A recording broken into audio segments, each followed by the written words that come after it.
Hello दोस्तों, I hope आप अच्छे होंगे, अच्छे से पढ़ाई चल रही होगी।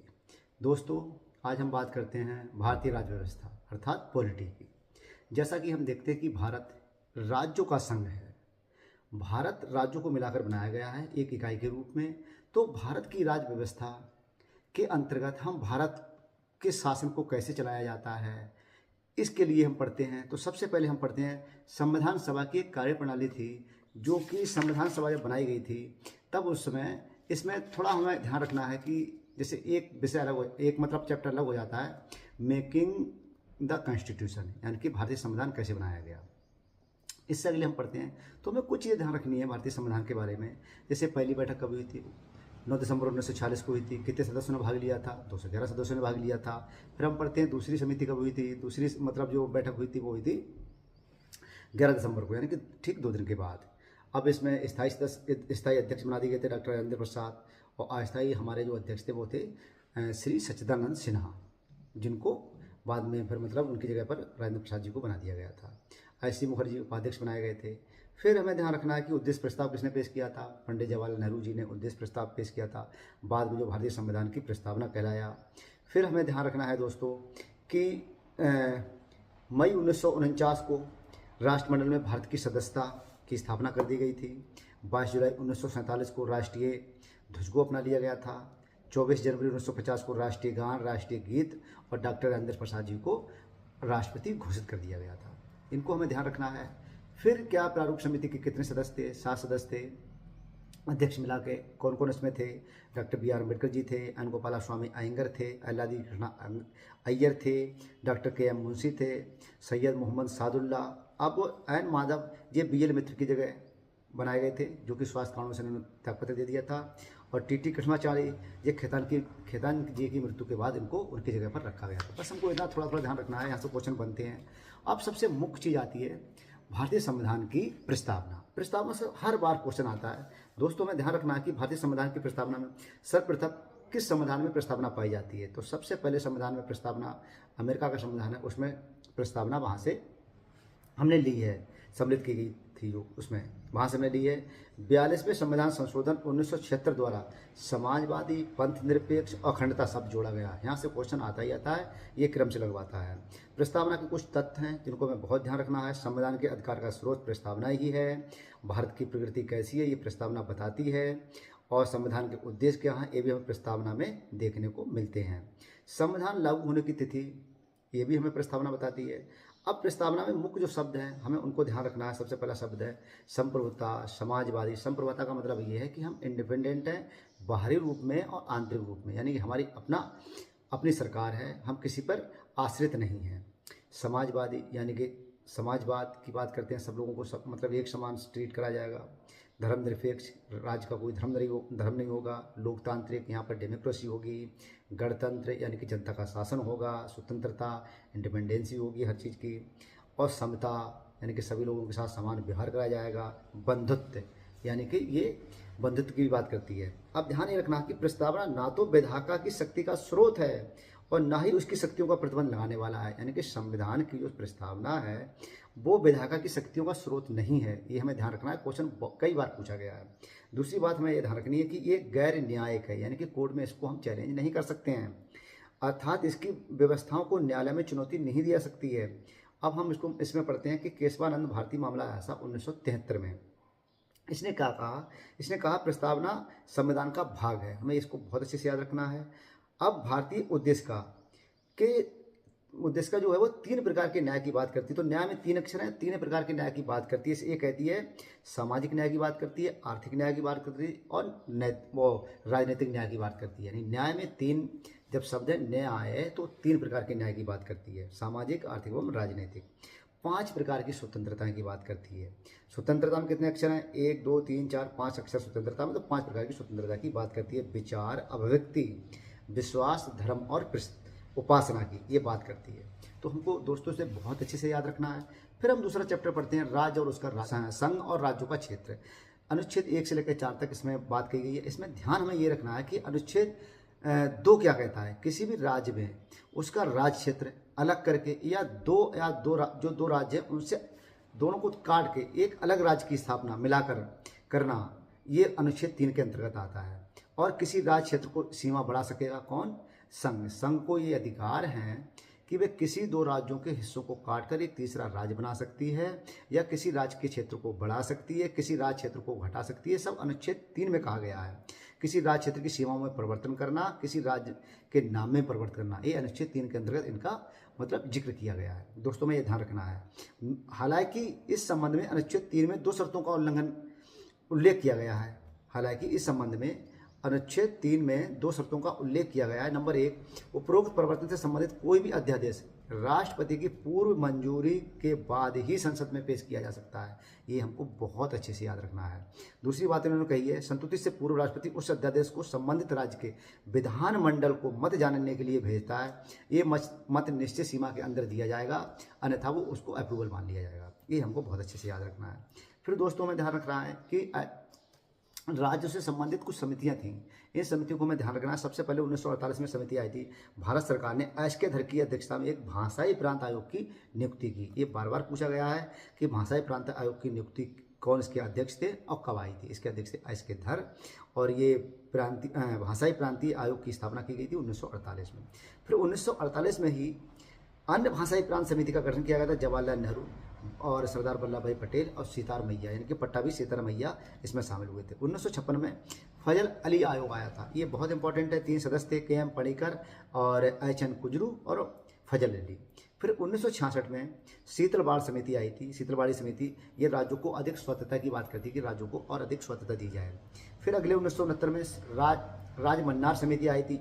वो बात कहती है केंद्र राज्य संबंधों के बारे में। ये इसमें मतलब अपना मत दिया था। 1983 में सरकारी आयोग था। ये भी केंद्र राज्य संबंध की बात करती है। ठीक है, आपको ये ध्यान रखना है। फिर अगला चैप्टर हमारा शुरू होता है फंडामेंटल राइट्स। भाग 3 अनुच्छेद 12 से 35 की बात की जाती है। इसमें कुछ हमें ध्यान रखनी है विशेषताएं।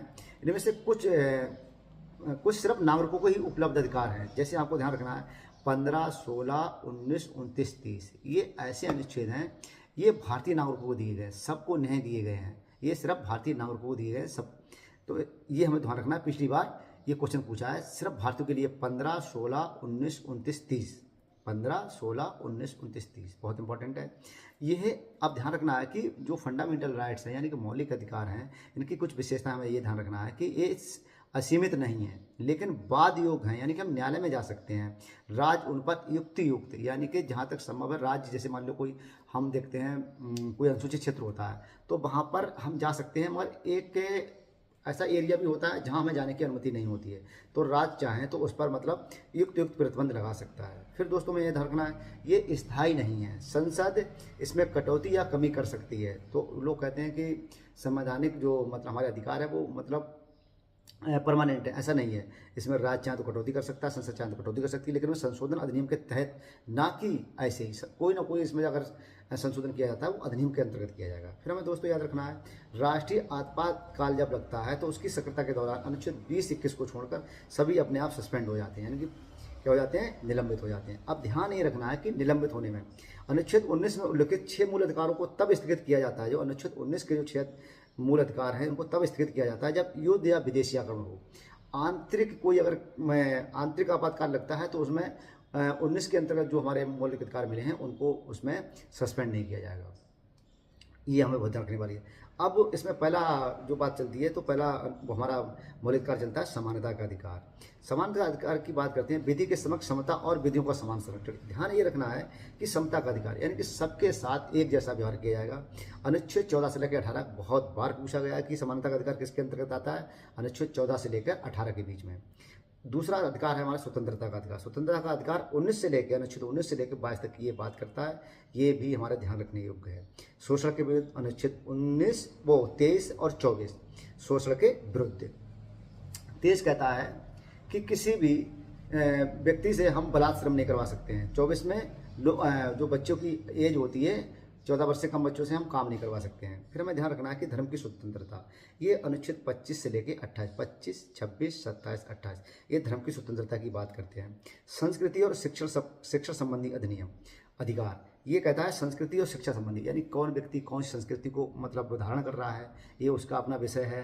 ये अनुच्छेद 29 और 30 की बात करता है। ये क्वेश्चन मतलब ये अनुच्छेद बहुत इंपॉर्टेंट है, कई बार पूछा गया है। संवैधानिक उपचारों का अधिकार अनुच्छेद 32, इसमें रेट जारी कर रेट होती हैं जो 4-5 प्रकार की रेट हैं, उसमें इसकी बात करी गई है। ये बाबा साहब भीमराव अम्बेडकर जी ने संवैधानिक उपचारों का अधिकार, इसको संविधान की आत्मा कहा है। ये आपको बहुत ध्यान रखना है।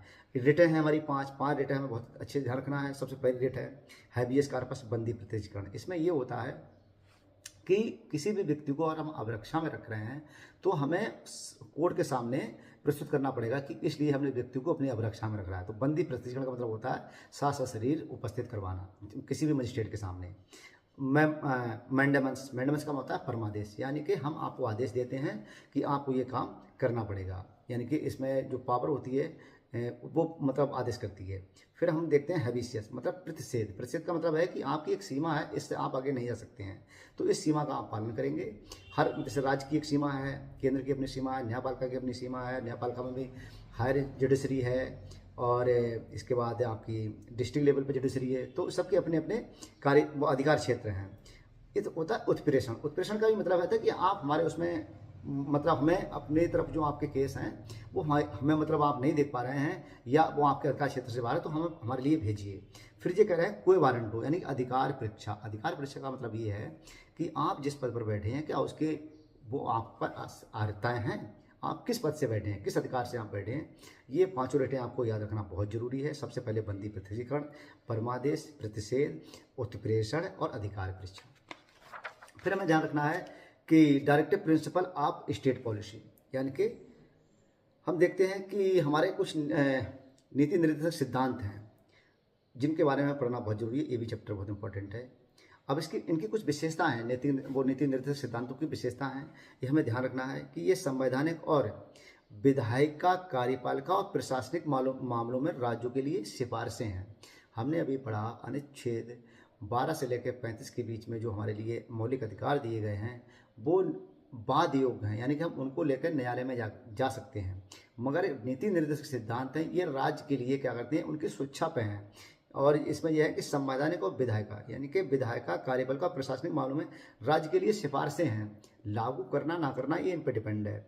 निदेशक तत्व देश के शासन में मूलभूत और विधि बनाने में इन तत्वों की बहुत मुख्य भूमिका होती है। तो आपको ध्यान रखना है कि इसमें जो मतलब नीति निर्देशक सिद्धांत हैं ये कई तरीके से बांटे गए हैं। इसमें कुछ सिद्धांत ऐसे हैं जो समाजवादी की बात करते हैं, कुछ बात गांधीवादी सिद्धांत है।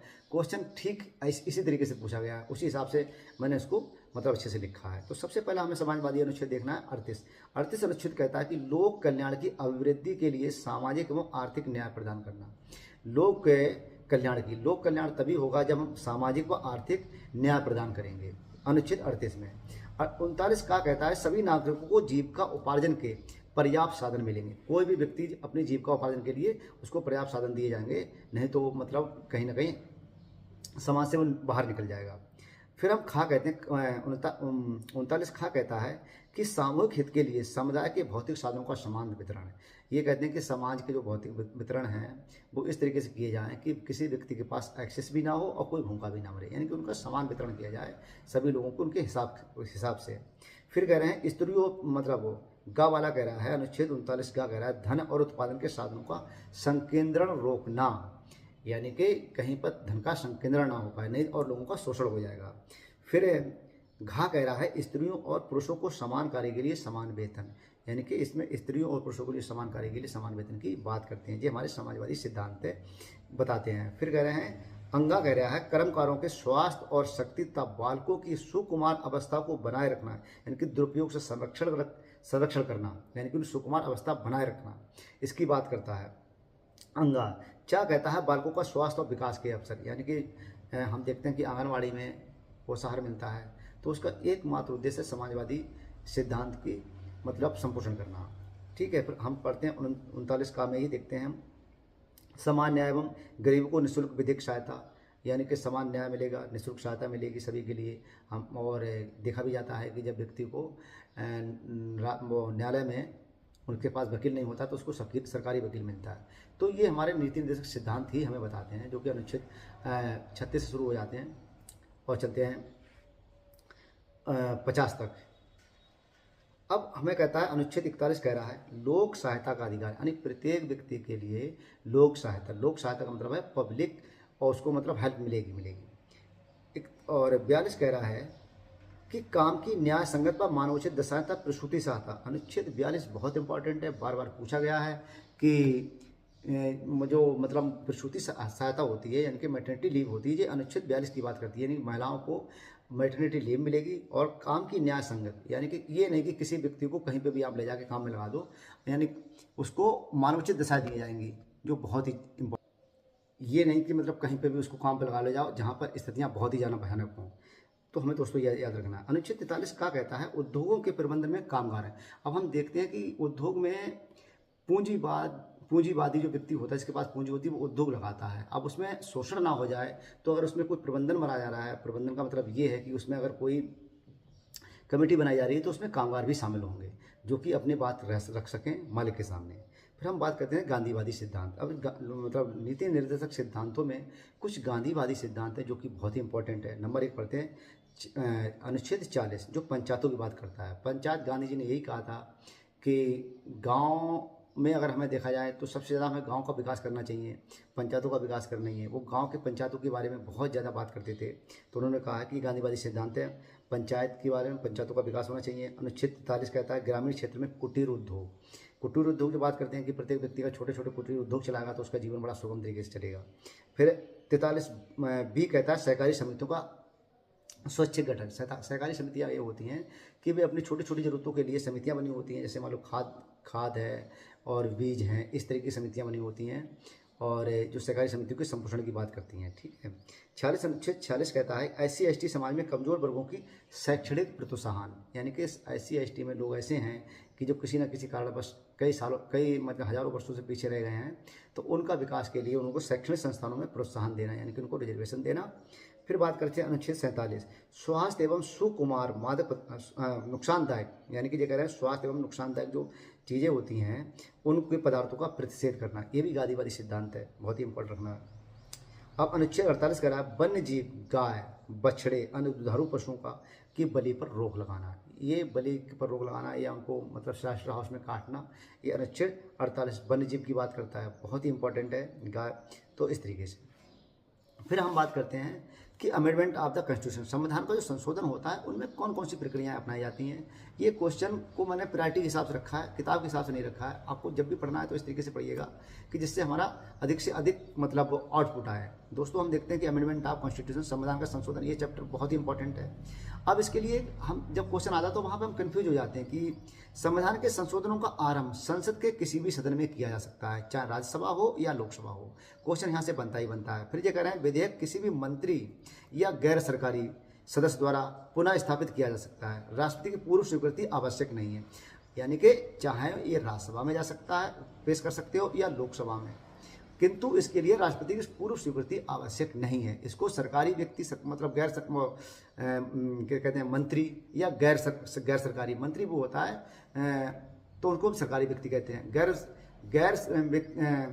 सदस्य जो होता है, गैर सरकारी सदस्य वो होता है जो मंत्री नहीं होता है, यानी कि संसद का कोई भी सदस्य बिल्कुल ला सकता है, चाहे राज्यसभा में या लोकसभा, और राष्ट्रपति की इसकी पूर्व स्वीकृति आवश्यक नहीं है।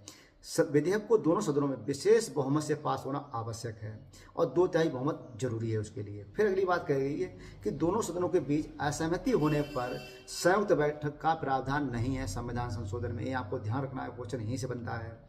यदि विधेयक संविधान की संघीय व्यवस्था के संशोधनों के मुद्दों पर हो तो आधे राज्यों के विधान, अगर जैसे मान लो GST है तो इसमें ये विधेयक संविधान के संघीय व्यवस्था के संशोधन के मुद्दे पर हो तो आधे राज्यों के विधानमंडलों से भी समान बहुमत से पारित होना जरूरी है, यानी कि आधे राज्य इसको पास करें, जैसे GST को आधे राज्यों ने भी पास करा था।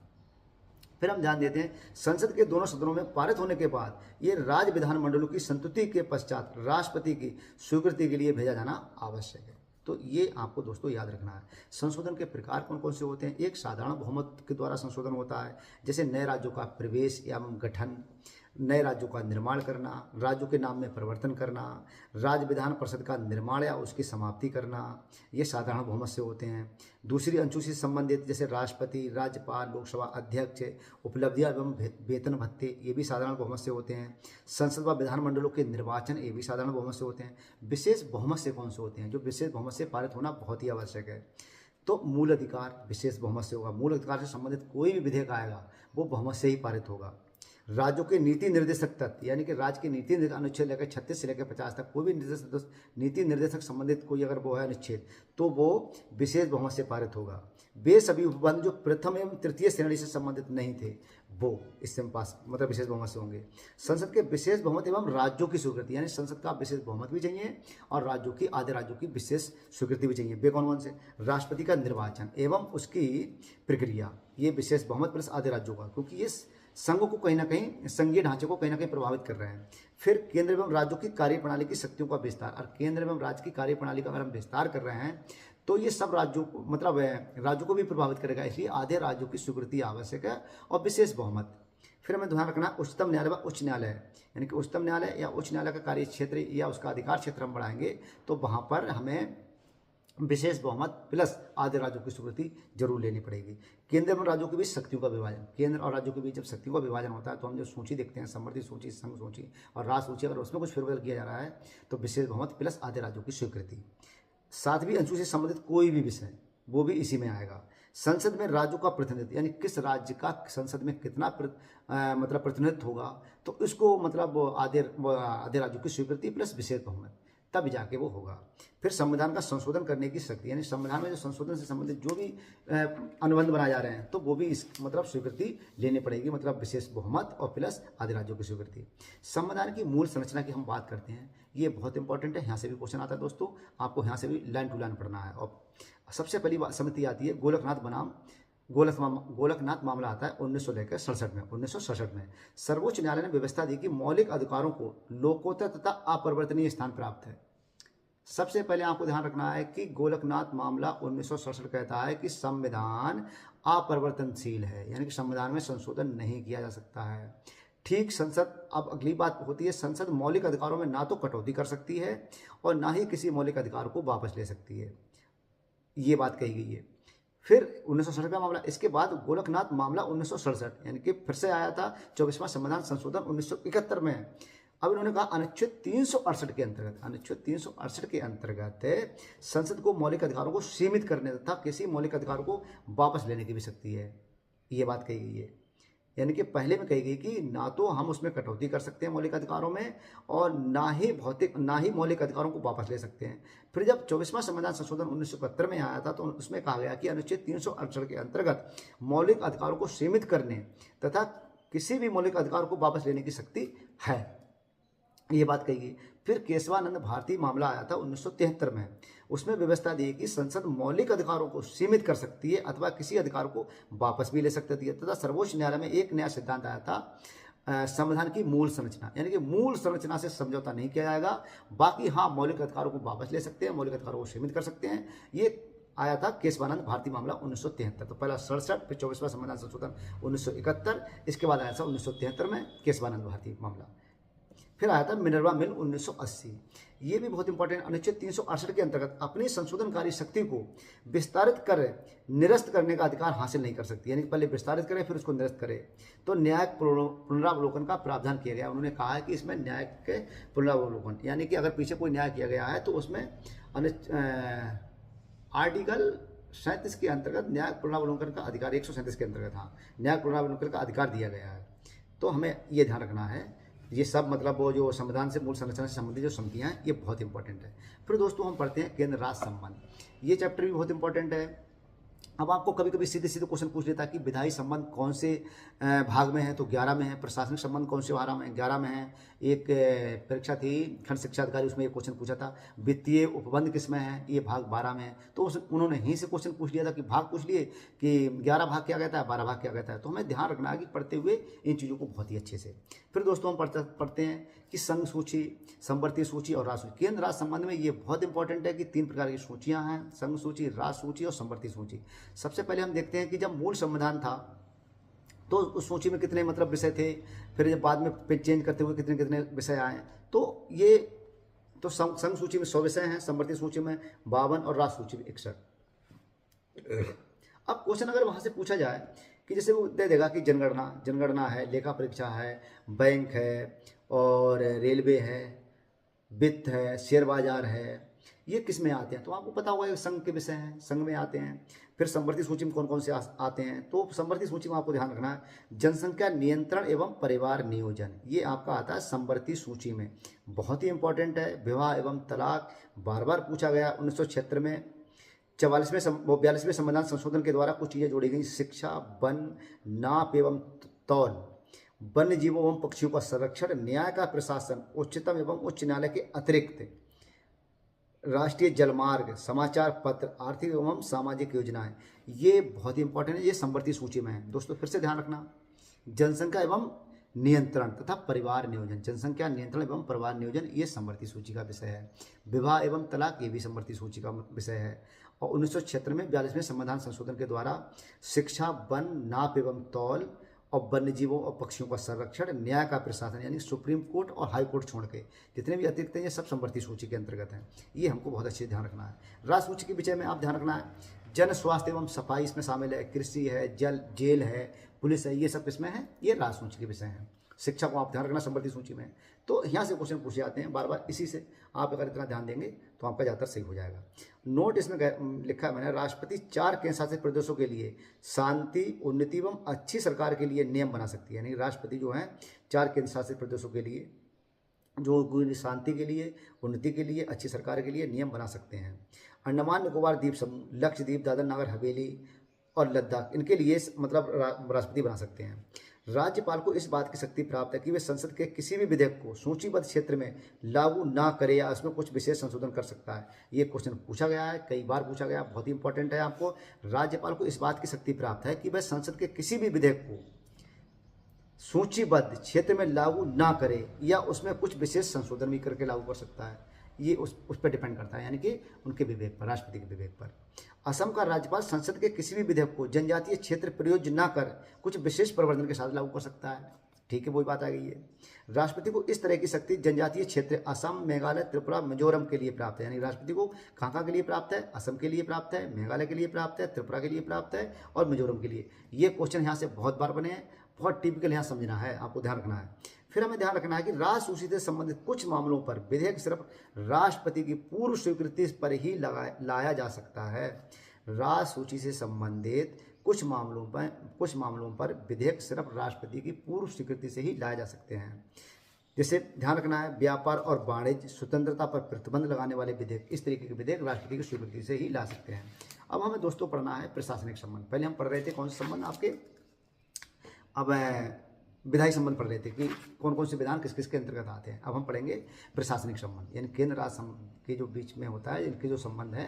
तो हमें ध्यान रखना है कि राज्यों को केंद्र के निर्देश, राज्यों को केंद्र ने क्या क्या निर्देश दिए हैं। सबसे पहले संचार के साधनों को बनाए रखा जाए, इसमें प्रशासनिक संबंध में राज्य के लिए संघ द्वारा निर्देश दिए गए हैं कि संचार के साधनों को बनाए रखा जाए, इनका रख रखाव। एक चीज़, रेलवे संपत्ति की रक्षा, ये संघ ने राज्यों को निर्देश दे रखे हैं। प्राथमिक शिक्षा के स्तर पर राज्य से संबंधित भाषाई अल्पसंख्यक समूह के बच्चों के लिए मातृभाषा में सीखने की व्यवस्था करी जाए। संघ ने निर्देश दिए हैं राज्यों को कि किसी भी भाषाई अल्पसंख्यक को उसके समूह के बच्चों को मातृभाषा में शिक्षा देने की व्यवस्था की जाए। राज्य में अनुसूचित जातियों के कल्याण के लिए विशेष योजनाएं चलाई जाएं, ये भी राज्य के लिए संघ का निर्देश है।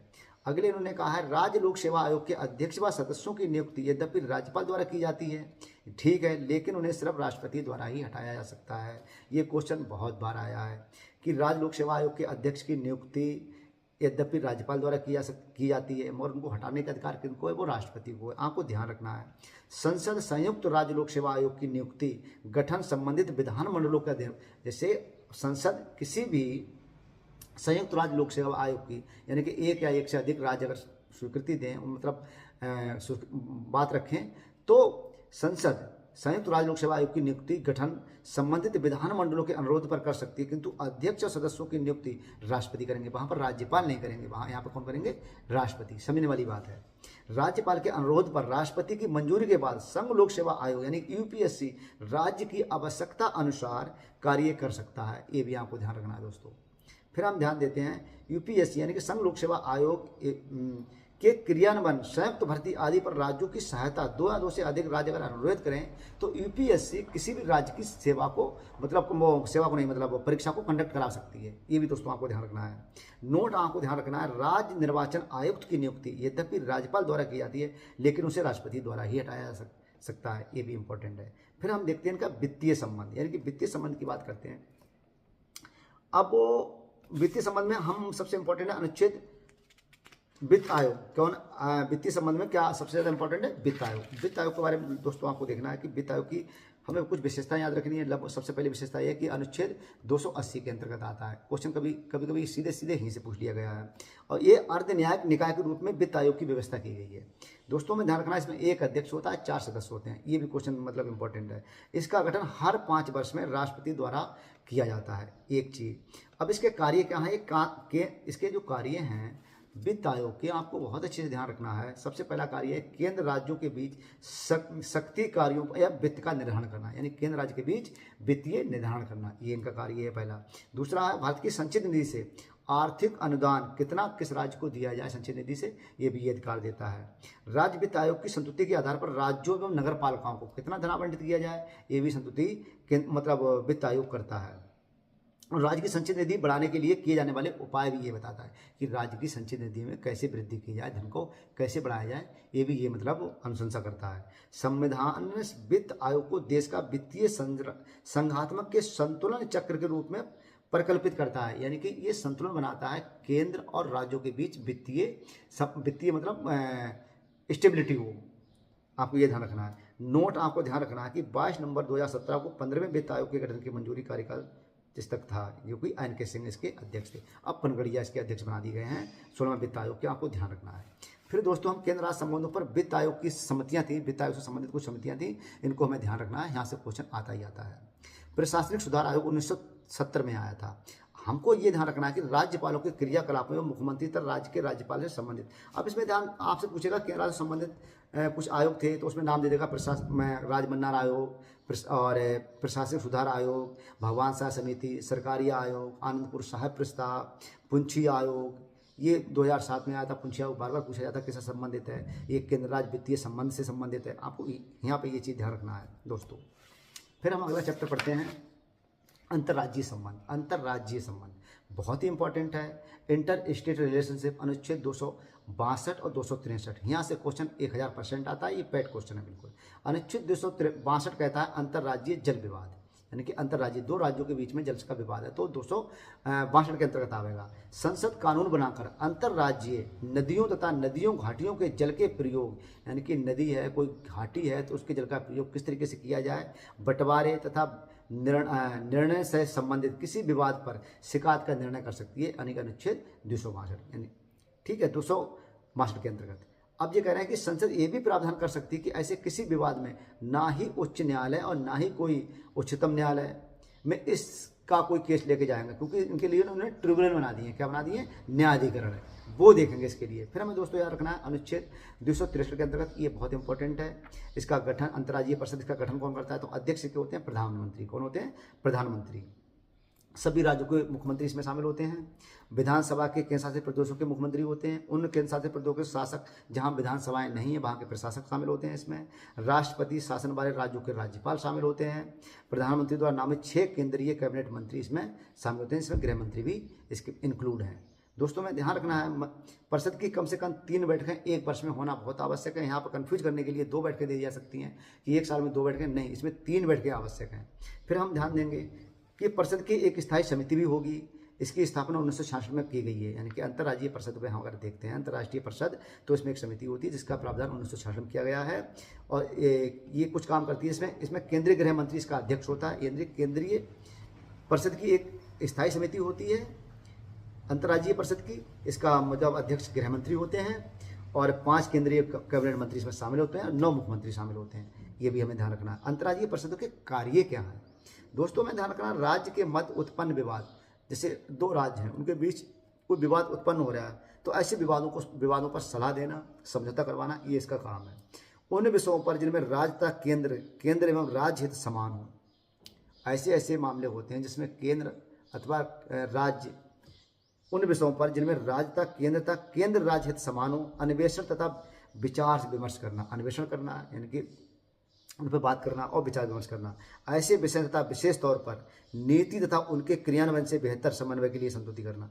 ये इस पर भी बात करते हैं कि कौन सा ऐसा प्रावधान किया जाए जिससे बेहतर, मतलब विशेष तौर पर नीति, ऐसी कैसे नीति बनाई जाए कि उसमें सबसे ज़्यादा बेहतर क्रियान्वयन किया जाए। तो दोस्तों ये भी काम करता है। फिर हम देखते हैं क्षेत्रीय परिषदें, बहुत इंपॉर्टेंट है, क्वेश्चन यहाँ से भी आता है कि संविधान, ये क्या है, सांविधिक निकाय है यानी कि संवैधानिक इतर, सांविधिक निकाय है ना, तो इन्हें संविधान के में गठन किया गया है, इनका जो पुनर्गठन किया गया 1956 के एक अधिनियम द्वारा किया गया है। तो दोस्तों हमें याद रखना है कि क्षेत्रीय परिषदें के सदस्य कौन होते हैं? केंद्र में गृह मंत्री जो होते हैं इनके अध्यक्ष होते हैं, क्षेत्र के सभी राज्यों के मुख्यमंत्री होते हैं, प्रत्येक राज्य के 2 अन्य मंत्री भी होते हैं, क्षेत्र में स्थित प्रत्येक केंद्र शासित प्रदेश का इसमें प्रशासक भी होता है। हमें यहाँ ध्यान रखना है, केंद्र सरकार के गृह मंत्री 5 क्षेत्रीय परिषदों के अध्यक्ष होते हैं। एक बात है, प्रत्येक मुख्यमंत्री क्रमानुसार यानी कि क्रम के अनुसार इसमें रोटेशन होता है, 1 वर्ष के समय के लिए परिषद का उपाध्यक्ष के रूप में नामित किया जाता है। यहाँ पर ध्यान रखना है कि अंतर्राज्यीय परिषदों के अध्यक्ष कौन होते हैं? प्रधानमंत्री यानी कि पीएम। इसमें एक समिति बनाई गई है, स्थायी, मतलब एक स्थायी समिति होती है अंतर्राज्यीय परिषद की, उसके अध्यक्ष जरूर होते हैं गृह मंत्री। मगर इसके अगर पूछा जाए अंतर्राष्ट्रीय परिषद के अध्यक्ष कौन है तो प्रधानमंत्री हैं। और क्षेत्रीय परिषदों के अध्यक्ष कौन है? वो हैं हमारे गृह मंत्री। इनकी स्थापना कब करी गई थी? 1956 के अधिनियम के द्वारा। यहाँ से क्वेश्चन आता है, आपको बहुत ध्यान रखना है दोस्तों। फिर हम बात करते हैं राष्ट्रीय आपातकाल। इंपॉर्टेंट चैप्टर है, मैंने इंपॉर्टेंट चैप्टर सबसे पहले लिखे हैं, तो आपको मतलब कोई चीज़ें बताने की कोशिश कर रहा हूँ। दोस्तों हमें ध्यान रखना है कि इमरजेंसी प्रोविजन कैसे आता है। अनुच्छेद 352, 356 और 360 ये इमरजेंसी की बात करते हैं। तो हम इनको सबसे पहले पढ़ते हैं कि इमरजेंसी मतलब के कारण क्या है। जिसे कह रहे हैं कि युद्ध, बाह्य आक्रमण और सशस्त्र विद्रोह के कारण जो आपातकाल लगता है वो लगता है 352 के अंतर्गत। क्वेश्चन आया था आपकी इमरजेंसी पर, मगर उन्होंने इतना घुमा के पूछा कि ज़्यादातर लोगों का क्वेश्चन ये गलत हुआ था। राज्यों में संविधान की विफलता, अनुच्छेद 356 कहता है कि जिसको हम राष्ट्रपति शासन कहते हैं, इसका अगर शाब्दिक तरीके से देखा जाए तो इसका जो वर्डिंग लिखी हुई है वो लिखी हुई है राज्यों में संविधान तंत्र की विफलता, नहीं संवैधानिक को सुचारू रूप से नहीं चलाया जा रहा है। इसलिए तो अनुच्छेद 356 की बात करता है। भारत की वित्तीय स्थायित्व अथवा भारत साख के खतरा, यानी कि भारत की जो वित्तीय एवं साख अगर खतरे में है तो वहाँ पर जो आपातकाल लाया जाता है वो अनुच्छेद 360 के अंतर्गत लाया जाता है। दोस्तों आपको ध्यान रखना है, आपातकाल अनुच्छेद तीन तरीके के अनुच्छेदों में समाहित है। सबसे पहला अनुच्छेद आता है 352 जो युद्ध एवं बाह्य आक्रमण की बात करता है। अनुच्छेद 352 युद्ध एवं बाह्य आक्रमण की बात करता है। अनुच्छेद 356 कह रहा है कि राज्य में संविधान को सुचारू रूप से नहीं चला सकता है, अर्थात राष्ट्रपति शासन की बात करता है। तीसरा अनुच्छेद बात करता है 360 अनुच्छेद कहता है कि ऐसा है कि संघ की यानी कि भारत की वित्तीय व्यवस्था, वित्तीय स्थायित्व यानी साख जब खतरे में हो जाती है तो अनुच्छेद 360 को अप्लाई किया जाता है। तो 3 प्रकार के इसमें आपातकाल की बात की गई है। अब राष्ट्रीय आपातकाल 1 की हम बात करते हैं। राष्ट्रीय आपातकाल की बात करते हैं अनुच्छेद 352 के अंतर्गत। तो इसके लिए कुछ चीज़ें हैं। ये संपूर्ण देश अथवा केवल एक ही भाग पर लागू, देश के, ये तो संपूर्ण देश पर और देश के किसी एक भाग पर भी हम लागू कर सकते हैं। यहाँ पर कन्फ्यूज किया जा सकता है कि एक भाग पर नहीं, एक भाग पर भी हम लगा सकते हैं इस पर, देश के किसी भी। 1976 के 42वें संविधान संशोधन के द्वारा राष्ट्रपति को भारत के किसी भी विशेष भाग पर राष्ट्रीय आपातकाल लागू करने का अधिकार प्राप्त है, ये भी ध्यान रखना है। किंतु राष्ट्रीय आपातकाल की घोषणा मंत्रिमंडल की लिखित सिफारिश पे ही हम कर सकते हैं। तो हमें दोस्तों ये बहुत अच्छे से ध्यान रखना है, किंतु राष्ट्रीय आपातकाल की घोषणा मंत्रिमंडल की लिखित के अनुशंसा पे ही हो सकती है। फिर अगले हम ध्यान देते हैं दूसरी बात, यदि संसद का अनुमोदन हो गया हो तो राष्ट्रीय आपातकाल 6 माह तक जारी रहेगा सिर्फ। प्रत्येक 6 माह के बाद इसे संसद के अनुमोदन के लिए अनंत काल तक हम बढ़ा सकते हैं। एक चीज, अब अगली बात आ रही है कि आपातकाल की उद्घोषणा, इसके जारी रहने का प्रस्ताव प्रत्येक के संसद के दोनों सदनों में विशेष बहुमत से पारित होना आवश्यक है। तो हमें ध्यान रखना है कि अब इसमें निर्वाचन आयोग कहता है कि इसको हम निर्वाचन आयोग यह नहीं पूछता राष्ट्रीय आपातकाल राष्ट्रपति द्वारा आपातकाल की उद्घोषणा किसी भी समय एक दूसरी उद्घोषणा से समाप्त की जा सकती है। इसके लिए कोई मंत्रिमंडल की स्वीकृति आवश्यक नहीं है। दोस्तों में ये ध्यान रखना है। हाँ दोस्तों, इमरजेंसी प्रोविजन में हिंस क्वेश्चन बनते हैं बार बार। अब राष्ट्रपति द्वारा आपातकाल की उद्घोषणा किसी भी समय एक दूसरी उद्घोषणा से समाप्त की जा सकती है। आपको ध्यान रखना है, राष्ट्रपति शासन अनुच्छेद 352 के अंतर्गत राष्ट्रीय आपातकाल की बात करेगी। अनुच्छेद 356 के अंतर्गत राष्ट्रपति शासन अर्थात राज्यों में संविधान की विफलता। अब ये कह रहे हैं कि यदि दोनों सदनों द्वारा स्वीकृति हो तो राष्ट्रपति शासन 6 माह तक लगा रहेगा। इसे अधिकतम 3 वर्ष की अवधि तक प्रत्येक 6 माह की स्वीकृति से बढ़ाया सकता है। यानी कि अधिकतम इसको कितने साल तक कर सकते हैं? 3 साल तक।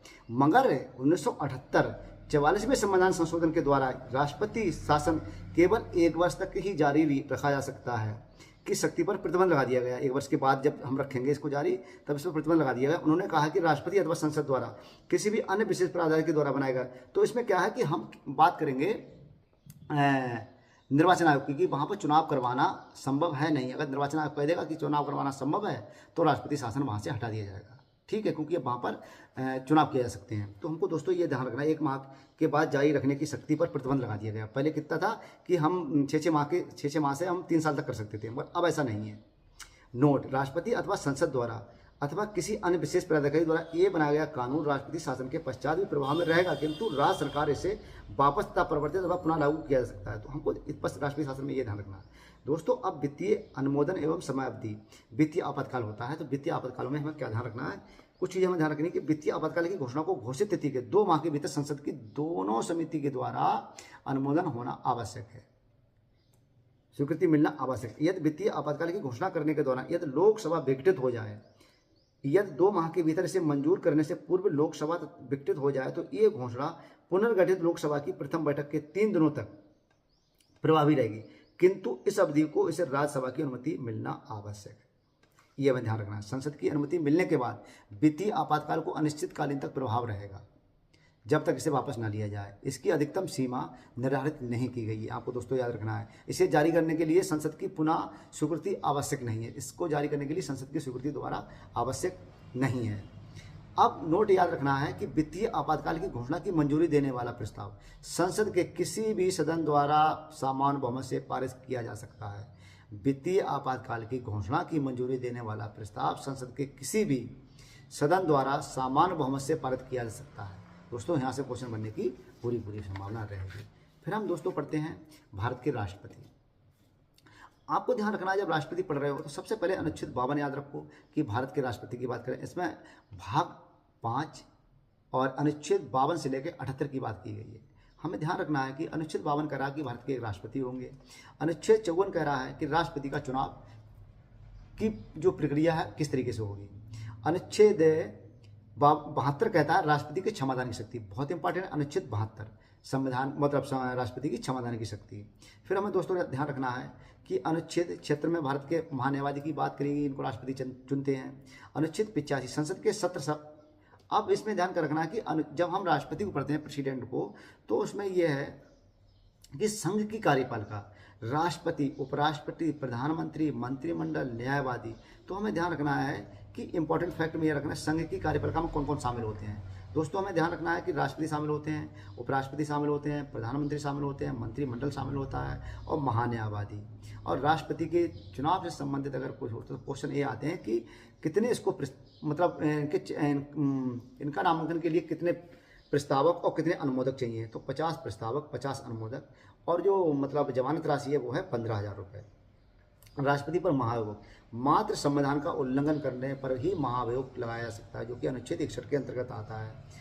संसद के किसी भी सदन द्वारा 1/4 बहुमत के हस्ताक्षर द्वारा राष्ट्रपति को 14 दिन पूर्व स्वीकृत मतलब सूचना देनी पड़ेगी, तब महाभियोग लगाया जाएगा। हमें दोस्तों याद रखना है कि इस प्रकार महाभियोग संसद की एक अर्धन्यायिक जो महाभियोग है वो संसद की अर्धन्यायिक प्रक्रिया के अंतर्गत आता है और वह चुनाव आयोग से परामर्श कर संसद सदस्यों की निर्णयता, यानी कि हम क्या करेंगे, वह चुनाव आयोग से परामर्श कर संसद सदस्यों का निर्णयता के प्रश्न पर निर्णय करता है। कौन? मतलब वो है चुनाव आयोग। अगर किसी, हमें ध्यान ये रखना है, महाभियोग है जो राष्ट्रपति पर लगाने की प्रक्रिया है वो अर्धन्यायिक है। अब दूसरा क्वेश्चन यहाँ पे आता है कि जो जैसे संसद सदस्य हैं उनकी निरंतरता से संबंधित कोई अगर क्वेश्चन उठता है तो वो परामर्श जो मतलब चुनाव आयोग से परामर्श कौन कर, संसद के सदस्यों की निरंतरता से संबंधित राष्ट्रपति चुनाव आयोग से परामर्श करेगा कि ये मतलब इसमें आ रहे हैं या नहीं आ रहे हैं, कि तभी उनको हम मतलब उनकी जो चुनाव जो उनका मतलब निरंतरता से संबंधित जो क्वेश्चन मतलब वो आया है क्वेश्चन, यानी कि इनको निरंतरता की जाए, यानी कि उनको यहाँ से मतलब वो जो सदस्यता उनकी खत्म की जाए, तो किनसे संपर्क लेगा, वो करेगा चुनाव आयोग से संपर्क, कि चुनाव आयोग बताएगा कि इनकी प्रक्रिया के तौर पर क्या करा जाए। फिर दोस्तों हम बात करते हैं कि राष्ट्रपति संबंधित कुछ वित्तीय शक्तियां हैं। राष्ट्रपति वार्षिक वित्तीय विवरण को संसद के समक्ष रखता है। वार्षिक वित्तीय विवरण का मतलब है कि बजट को किसके मतलब संसद के समक्ष रखेगा, इसका ये वित्तीय शक्तियां हैं।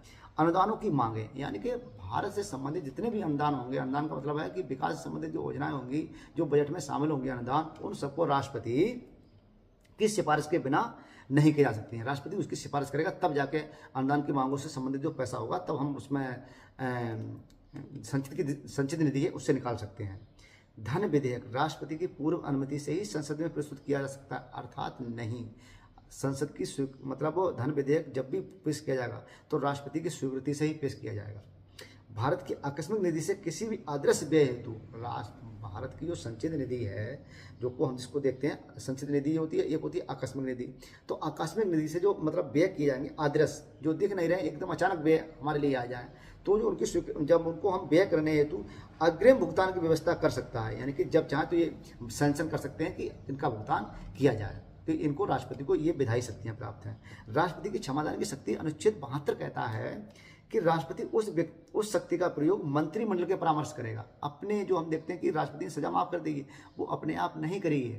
आपको दोस्तों ध्यान रखना है, उसमें मंत्रिमंडल की पूरी स्वीकृति होती है, तब जाकर क्षमादान की शक्ति का प्रयोग किया जाता है। फिर हम दोस्तों देखते हैं राष्ट्रपति को अपनी क्षमादान की शक्ति का प्रयोग करने के लिए उच्चतम न्यायालय द्वारा कोई भी दिशा निर्देश निर्धारित करने की आवश्यकता नहीं है, वो अपने विवेक का इस्तेमाल कर सकते हैं। उसमें उच्च न्यायालय वो सर्वोच्च न्यायालय की कोई भूमिका नहीं होती है। यदि एक बार दया याचिका रद्द कर देने के बाद पुनः दया याचिका प्रस्तुत नहीं किया सकता, राष्ट्रपति ने एक बार उसको खारिज कर दिया तो किसी भी व्यक्ति की जो दया याचिका एक बार गई है वो दोबारा नहीं जा सकती उस व्यक्ति की।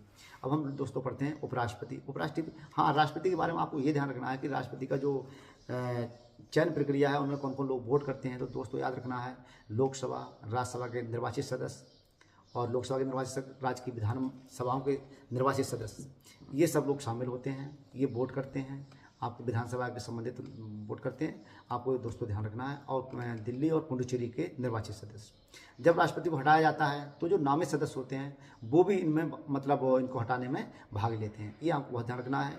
आनुपातिक प्रतिनिधित्व प्रणाली के द्वारा इनका चयन होता है। कोई भी राष्ट्रपति भारत में एक बार क्या कई बार बन सकते हैं, यानी कि अधिकतम सीमा यहाँ पर निश्चित नहीं है दोस्तों। मगर हमें ये ध्यान रखना है कि राष्ट्रपति बनने के लिए 35 वर्ष की अवस्था पूरी हो, मतलब 35 वर्ष और कोई भी लाभ के पद पर ना हो। और आपने देखा कि मंत्री राज्यपाल ये लाभ के पद नहीं होते हैं। तो दोस्तों आपको ये ध्यान रखना है कि राष्ट्रपति के भाई भारत का नागरिक हो और वो मतलब साउंड माइंड नहीं हो। तो इस तरीके से इसमें आपको ध्यान रखनी है कि ये चीज़ें, और 35 वर्ष की आयु पूरा कर चुका हो। तो ये चीज़ें होती हैं। साउंड माइंड का मतलब ये है कि करप्टेड या बैंक करप्टेड ना होना चाहिए। तो ये क्वेश्चन बार बार बनते हैं कि राष्ट्रपति से संबंधित, तो इनका आनुपातिक प्रतिनिधित्व प्रणाली के द्वारा इनका चयन होता है। तो ये आपको ध्यान रखना है कौन कौन इसमें भाग लेते हैं। सीधे उसमें आपसे पूछेगा कि इनको हटाने के लिए, तो हटाने में तुरंत वहाँ पर फंस जाते हैं कि हटाने में नामित सदस्य भी भाग लेते हैं। फिर हम पढ़ते हैं भारत के मतलब उपराष्ट्रपति, बहुत ही इंपॉर्टेंट है। अनुच्छेद 63 के अंतर्गत इनका मतलब रखा गया अनुच्छेद से। अब इनका जो निर्वाचन है वो आनुपातिक प्रतिनिधित्व के आधार पर एकल संक्रमण मत द्वारा इनका मतदान किया जाता है, गुप्त मतदान होता है इनको, ये भी आपको ध्यान रखना है।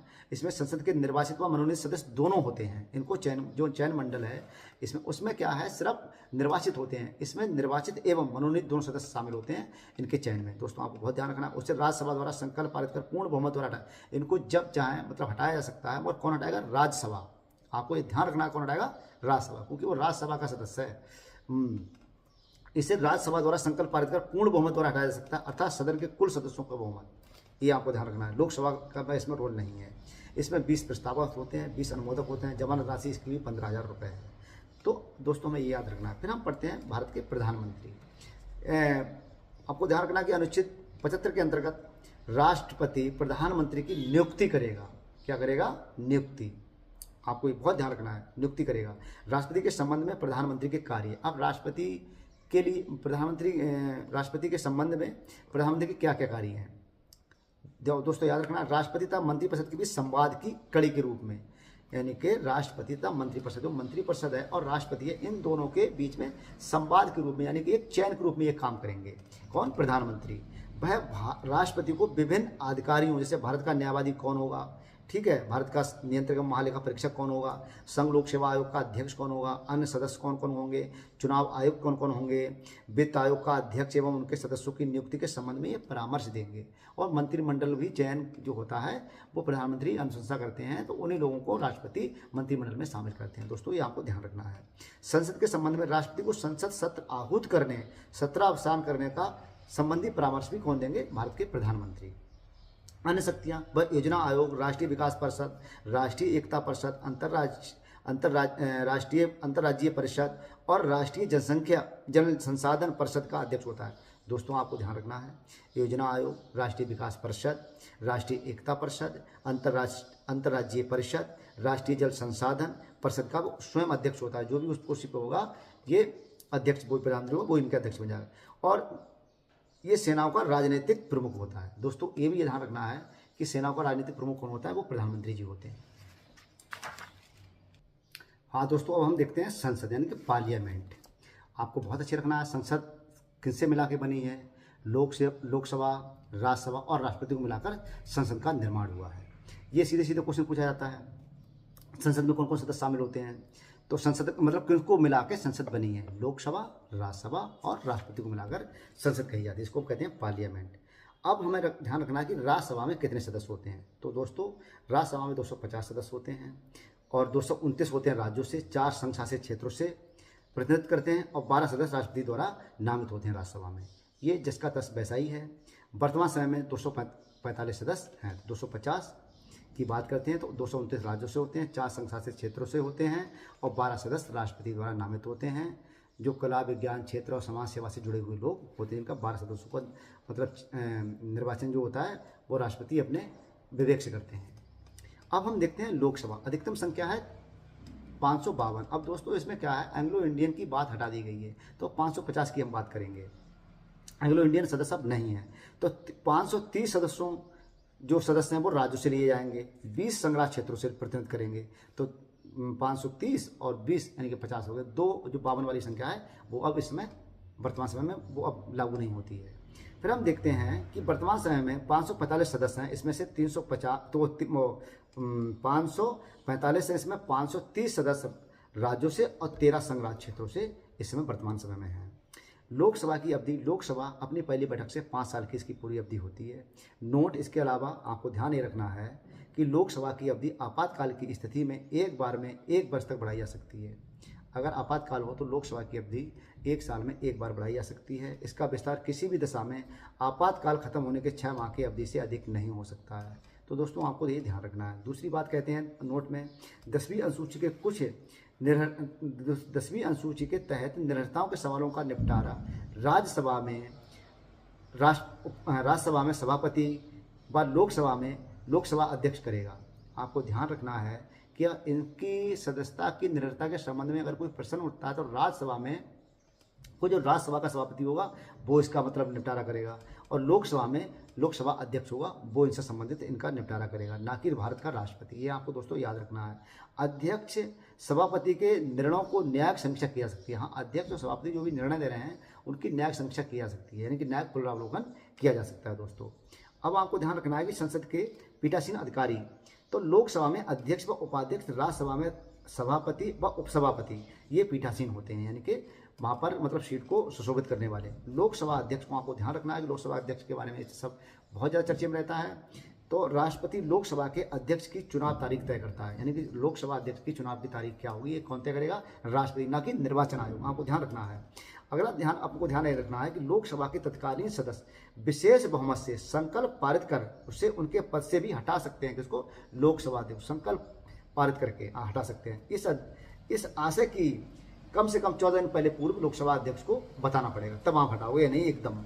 इस प्रक्रिया का विचार करने या चर्चा करने के लिए कम से कम 50 सदस्यों की समर्थन जारी है, तब जाके उनके मतलब विरुद्ध प्रस्ताव आएगा। 14 दिन पहले बताया जाएगा और कम से कम सदस्य संख्या की जो है उसका 50 सदस्यों का होना, सदस्यों को मतलब वो समर्थन होना जरूरी है। फिर दोस्तों हम पढ़ते हैं सदन की प्रक्रिया विनियमित करने तथा व्यवस्था रखने की शक्ति न्यायालय के अधिकार क्षेत्र से बाहर है। ये सब लोकसभा अध्यक्ष मैनेज करेगा, ये न्यायालय इसको मैनेज नहीं करेगा कि कौन चीज़ें उसमें व्यवस्था में रखी जाएंगी, कौन नहीं रखी जाएंगी। तो हमें बहुत अच्छे से ध्यान रखना है। लोकसभा का उपाध्यक्ष, ये अब की बहुत ज़्यादा चर्चे में रहे थे, लोकसभा उपाध्यक्ष कौन होगा, तो ये भी आपको बहुत अच्छे से ध्यान रखना है। दोस्तों हम देखते हैं लोकसभा उपाध्यक्ष के चुनाव की तारीख अध्यक्ष निर्धारित करता है। कौन करता है? अध्यक्ष। और अध्यक्ष की तारीख कौन निर्धारित करता है? राष्ट्रपति। ये आपको बहुत अच्छे से ध्यान रखना है। यहाँ पर निर्वाचन आयोग के अभी कुछ नहीं कर रहा है, तारीख कौन तय कर रहा है, मतलब वहाँ पर राष्ट्रपति कर रहे हैं अध्यक्ष की, और उपाध्यक्ष कर रहे हैं अध्यक्ष करता है। यदि उपाध्यक्ष का पद रिक्त होता है तो लोकसभा दूसरे सदस्य को इस स्थान के लिए चुनती है, उन्हीं में चुन लिया जाएगा, फिर वो तय करेगा। ठीक है, आपको ध्यान रखना है। नोट, लोकसभा के पहले अध्यक्ष जीवी मालवंकर तथा उपाध्यक्ष अनंत सयानाम अयंगर थे। आपको यह ध्यान रखना है कि लोकसभा के पहले अध्यक्ष जीवी मालवंकर थे तथा उपाध्यक्ष अनंत सयानाम अयंगर थे। नोट, नीलम संजीव रेड्डी ऐसे लोकसभा अध्यक्ष जो बाद में भारत के राष्ट्रपति बने। आपको बहुत अच्छे से ध्यान रखना है। और संसद की कुछ विधायी प्रक्रिया हैं दोस्तों, आपको यह ध्यान रखना है। अभी हम अगले वीडियो में बताएंगे आपके लिए, नहीं तो वीडियो दोस्तों बहुत लंबी हो जाएगी। आई होप, मैं उम्मीद करता हूँ कि आप मेरी बात समझेंगे और प्लीज़ आप समझने की कोशिश करें। ठीक है, बहुत बहुत धन्यवाद आपका।